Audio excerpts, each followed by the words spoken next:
Bonjour chères étudiantes et chers étudiants, je suis heureuse de vous revoir pour continuer le cours de droit pénal spécial. Cette séance sera consacrée à l'infraction du vol. D'après l'article 505 du Code pénal, le vol peut être défini comme le fait de soustraire frauduleusement une chose qui appartient à autrui. Quels sont les éléments qui constituent l'infraction du vol ou les éléments constitutifs? Le vol en principe est un délit pénal qui peut être qualifié comme crime en cas d'existence des circonstances aggravantes. L'incrimination du vol suppose la réunion de conditions préalables et des éléments constitutifs, chose qu'on va aborder maintenant. Tout d'abord, l'élément légal. L'élément légal, c'est l'élément dont la législation prévoit. Donc, c'est tout simplement l'article 505. Donc, le vol, d'après cet article du Code pénal, le vol est défini et réprimé par ces dispositions. Cet article détermine les éléments constitutifs de cette infraction de manière détaillée. Le législateur a bel et bien respecté le principe de la légalité des délits et des peines par sa qualification au fait de soustraction frauduleuse d'une chose qui appartient à autrui comme le vol. Le législateur a également incriminé le vol dans toutes les circonstances. Il a tenu compte de la personnalité des délinquants, des petits voleurs occasionnels, à la bande organisée, spécialisée dans les cambriolages, attaques à main armée. Qu'en est-il de l'élément matériel? Donc, toujours au terme de l'article 505 du Code pénal, quiconque a frauduleusement soustrait une chose qui ne lui appartient pas est coupable du vol. Donc, à travers cette expression, on peut comprendre qu'il y a 4 éléments du vol. Il y a la soustraction sur une chose d'autrui à autrui, qui est bien sûr le propriétaire, et une intention coupable.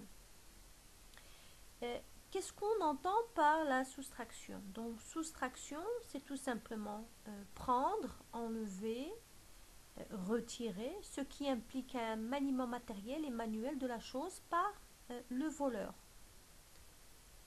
Donc, cette soustraction se présente comme l'élément matériel du vol, c'est-à-dire comme l'acte qui est sanctionné au titre du vol.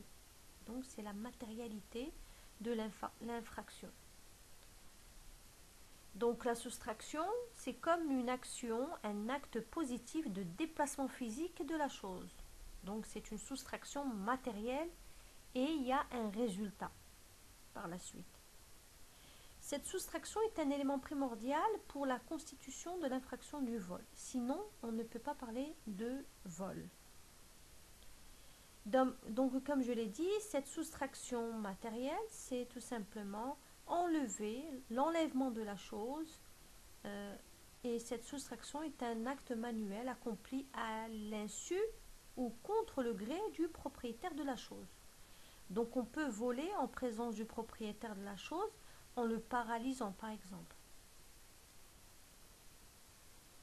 Une soustraction, quand elle est de type juridique, quand la chose passe de la possession du légitime propriétaire à celle de l'auteur de la détention frauduleuse, tout simplement à son insu et contre le gré, bien sûr, du propriétaire.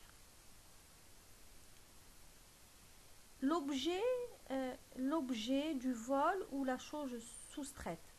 Parce que selon la législation, on parle de choses qui, bien sûr, appartient à autrui.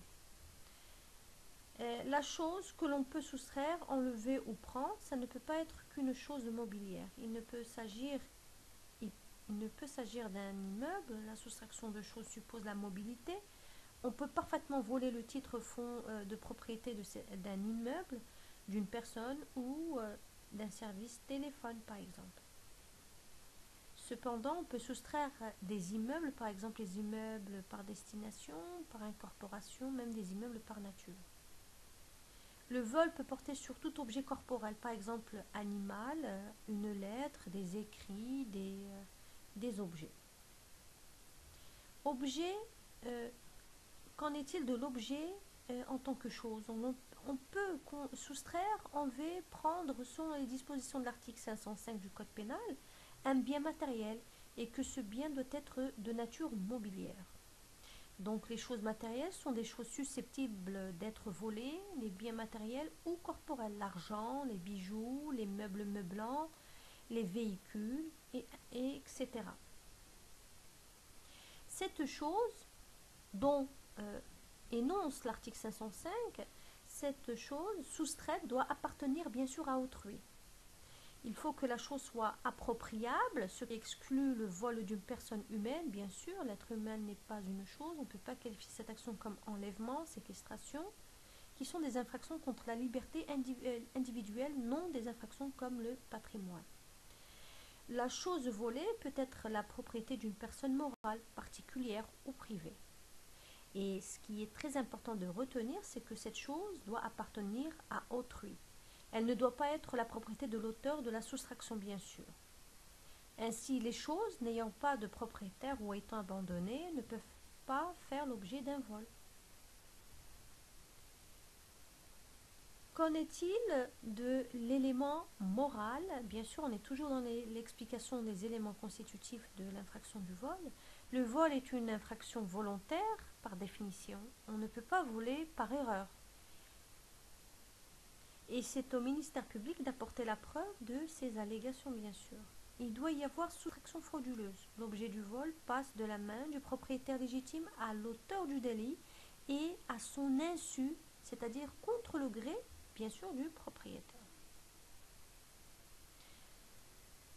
Qu'en est-il de la répression? La répression de l'infraction de vol. Le vol, comme nous l'avons vu, c'est une infraction instantanée qui se consomme au moment où survient la soustraction. Et s'il entraîne une dépossession prolongée de la victime, cette dépossession n'est jamais qu'une conséquence du vol. Et la sanction ou la répression, elle est prévue par l'article 555 du Code pénal, toujours, qui tout simplement réprime, sanctionne d'un emprisonnement d'1 à 5 ans et d'une amende de 200 à 500 dirhams. Bien sûr, celui qui soustrait frauduleusement une chose appartenant bien sûr à autrui. Ce que je voudrais mettre l'accent, c'est qu'il y a une différence entre le vol de choses et il y a le larcin. Le larcin, c'est une infraction également prévue par l'article 506 qui porte, c'est une soustraction bien sûr, c'est quand une personne soustrait bien sûr frauduleusement avec l'intention de voler, de prendre, de retirer une chose appartenant à autrui, mais cette chose, elle est de faible valeur. Elle est de faible valeur et également la sanction, elle est assez amoindrie par rapport à l'autre, c'est-à-dire l'autre infraction qui est le vol. Donc le larcin est sanctionné d'1 mois à 2 ans et d'une amende de 200 à 250 dirhams. Mais quand le larcin est commis avec des circonstances aggravantes, donc ça est considéré en tant que, elle peut être contre le vol, bien sûr puni avec certaines pénalités bien définies.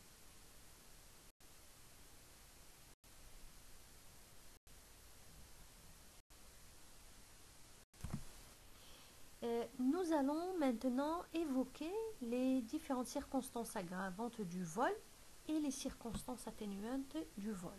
Quand on parle de circonstances aggravantes du vol, on est devant un vol aggravé. Et comme son qualificatif démontre, c'est un vol qui est assez grave. La sanction du vol peut rester stable comme il peut être augmenté si le fait de soustraction a été accompagné par ces circonstances aggravantes qu'on va citer un par un. Donc la peine du vol aggravé passe à la réclusion perpétuelle dans les cas suivants. Tout d'abord, si les individus coupables de vol, si les voleurs, tout simplement, ont commis le vol par une seule personne ou en l'absence de circonstances aggravantes.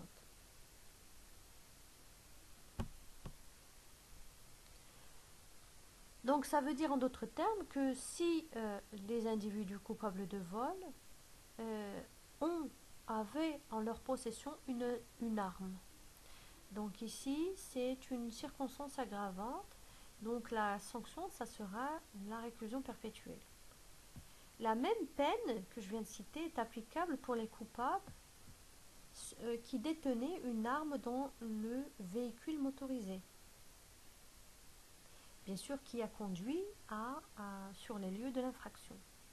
Également sont punis de la réclusion de 20 à 30 ans les individus coupables de vol commis sur les chemins publics et dans les véhicules servant de transport des voyageurs, des correspondances ou des bagages dans l'enceinte des voies ferrées, gares, ports, aéroports, quais de débarquement, d'embarquement, lorsque le vol a été commis avec l'une ou moins des circonstances visées précédemment. Également sont punis de la réclusion de 10 à 20 ans les individus coupables de vol commis avec au moins de circonstances suivantes, si le vol a été commis avec les violences, des menaces de violence ou port illégal d'uniforme ou usurpation d'une fonction d'autorité. Également, autre circonstance aggravante, quand le vol a été commis la nuit, si le vol a été commis en réunion par deux ou plusieurs personnes. Il y a également si le vol a été commis à l'aide d'escalades, d'effractions extérieures ou intérieures, d'ouvertures souterraines, de fausses clés ou de bris de scellés dans une maison, appartement, chambre ou logement habité ou servant d'habitation de leur dépendance. Également, si les auteurs du vol se sont assurés la disposition d'un véhicule motorisé en vue de faciliter leur entreprise ou de favoriser leur fuite. Également, en tant que circonstance aggravante du vol, si l'auteur est un domestique ou lorsqu'il a commis le vol envers les personnes qui ne servaient pas, par exemple, mais qui se trouvaient soit dans la maison de son employeur, soit dans celle où il l'accompagnait. Également, si le voleur est un ouvrier ou apprenti dans la maison, l'atelier ou magasin de son employeur, sont punis également de la réclusion de 5 à 10 ans des individus coupables de vol commis avec une seule des circonstances suivantes que je vais citer. Si le vol a été commis avec violence ou menace de violence ou port illégal d'uniforme ou usurpation d'une fonction d'autorité, si le vol a été commis la nuit, si le vol a été commis en réunion par deux ou plusieurs personnes, si le vol a été commis avec l'escalade, d'effractions extérieures ou intérieures, d'ouvertures souterraines, de fausses clés et j'en passe. Donc, ce sont les circonstances qui font que la sanction, elle est aggravée. Et tout simplement, d'après les articles 507, 508, 509, 510 du Code pénal, nous constatons qu'il y a deux catégories de circonstances aggravantes de l'infraction du vol. Nous allons citer la première catégorie. Elle regroupe les circonstances matérielles de l'infraction, que ce soit le temps, c'est-à-dire tout simplement la nuit, les moments de catastrophe, que ce soit le lieu de sa commission, les routes publiques, les aéroports, les gares, les ports, etc. Les moyens utilisés, les armes, l'effraction, l'escalade. La deuxième catégorie des circonstances aggravantes de vol est de nature personnelle et ça concerne tout simplement la qualité du criminel, les ouvriers, un apprenti, etc. Donc à travers ces circonstances aggravantes, la sanction elle est d'une peine d'emprisonnement qui est assez lourde. Donc qu'en est-il maintenant des circonstances atténuantes du vol ou de l'infraction du vol? Il y a des circonstances exonatoires, bien sûr juridiquement, et ces circonstances juridiques exonératoires de la peine en cas de vol se basent sur les liens de parenté qui lient le criminel et la victime. Et dans ce sens, le législateur marocain en cas de vol entre les proches, a exigé dans l'article 535 du Code pénal que les vols commis par des descendants au préjudice de leurs ascendants ou entre parents ou alliés jusqu'au 4e degré et inclusivement ne peuvent être poursuivis que sur une plainte de la personne lésée, et le retrait de la plainte met fin aux poursuites. Le législateur également a ajouté une autre précision importante, c'est que le vol n'est pas punissable et ne peut donner lieu qu'à des réparations civiles, le vol commis dans ces différents cas que je vais citer. Par des maris au préjudice de leurs femmes, par des femmes au préjudice de leurs maris, également par des ascendants au préjudice de leurs enfants ou autres descendants. Le voleur proche ne peut être poursuivi que sur une plainte de la personne lésée, c'est-à-dire qu'à l'inverse des autres crimes, le ministère public peut d'office déclencher la poursuite. Donc, quand il s'agit de vol entre les proches, il y a une condition de la poursuite par une plainte posée par la personne lésée. Le voleur peut s'échapper de la poursuite en cas de retrait de la plainte, met fin à cet effet aux poursuites. Et nous notons bien évidemment que si le législateur a exonéré le voleur de la sanction, il a en revanche donné la possibilité à la personne lésée de demander des réparations civiles. Donc on est toujours dans les circonstances juridiques atténuantes. Ces circonstances juridiques atténuantes ont avec les excuses un caractère commun. Pourquoi? Parce qu'elles modifient la peine de l'infraction dans sa nature, dans sa durée ou dans sa quotité. Ceci dit, le voleur ne bénéficie pas totalement de l'exonération de la sanction, mais de sa démunition dans les cas prévus par les articles 506, 518 et 519 du Code pénal. Pour ce qui est du larcin, l'infraction qualifiée de vol simple, c'est l'article 505. Les larcins sont commis avec des circonstances aggravantes, comme je l'ai dit tout à l'heure, donc elles constituent des vols punis avec des pénalités bien édictées par les dispositions juridiques du Code pénal. Donc, en guise de synthèse, nous avons vu l'infraction de vol et nous avons vu sa base juridique, l'article 505 du Code pénal. Nous avons vu comme quoi c'était une soustraction, retirer une chose appartenant à autrui. Et cette soustraction, elle se fait de manière frauduleuse. Et bien sûr, en tant qu'élément moral, il est très important qu'il y ait cette volonté ferme et volonté lucide de voler, de retirer la chose appartenant à autrui. La base légale, c'est le Code pénal, l'article 505, qui donne en quelque sorte une petite définition de ce que c'est que le vol. Nous avons évoqué par la suite la différence qui existe entre le vol et le larcin. Le larcin, c'est une soustraction, c'est une sorte de vol, mais le vol d'une chose avec une certaine valeur amoindrie d'une chose d'une valeur minime. Donc ici, il y a une sanction, comme nous l'avons vu, il y a toujours une sanction, mais cette sanction, elle est faible par rapport au vol.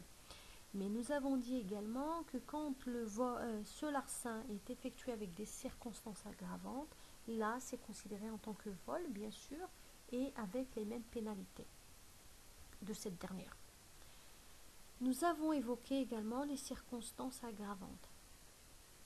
Escalade, vol de nuit, vol en groupe. Et nous avons vu également le cas où il y a juste une réparation, quand il s'agit, réparation bien sûr civile, quand il s'agit de vol entre ascendants et femmes, enfants et autres. Nous avons évoqué également ces cas d'exonération et les circonstances atténuantes. Circonstances atténuantes et c'est les vols entre certains membres de la famille. Et à cet effet, la sanction, elle est un petit peu amoindrie par rapport au vol avec les circonstances aggravantes. Donc, nous arrivons à terme de cette séance. Je vous remercie de votre attention. Je vous souhaite bon courage et à la séance prochaine.